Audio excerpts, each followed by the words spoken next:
मदत करताना 65 मिलीमीटर पावसाची अट ठेवणार नाही, चिंता करू नका असं आश्वासन अजित पवारांनी शेतकऱ्यांना दिलंय। अडचणीच्या काळामध्ये नियमांवर फार बोट ठेवू नका अशा सूचनाही अजित पवारांनी दिल्या आहेत। अजित पवार यांनी आज सोलापूरच्या करमाळा आणि माढ्यामध्ये पूरग्रस्त भागाची पाहणी केली।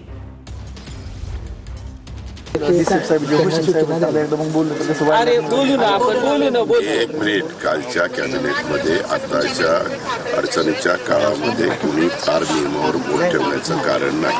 पहिल्यांदा माणसं कशी आपल्याला सुरक्षित ठिकाणी जाऊन नेता येतील आणि एखादा धोका असेल आणि त्याच्यात आता इथं सगळे म्हणतात की गावालाच त्याचा धोका आहे आणि जवळपास चिकटलेलं आहे। उद्याचा 27-28चा पाऊस जर दुर्दैवाने पडू नये तर पांडुरंगाला प्रार्थना आहे, पण पडला तर पुन्हा प्रश्न येईल ना बाबा। शिंगेवाडीचे ग्रामस्थ अनेक मला इथं भेटले, त्यांचं गाव आताही पाण्याने वेढलं गेलेलं आहे। शिंगेवाडीला या, शिंगेवाडीला, आणि तिथं लोकांना जेवण नाहीये, चहा पाणी नाश्ता नाहीये, असं नाही। आपण ह्याच्यामध्ये काटकसर करू नका।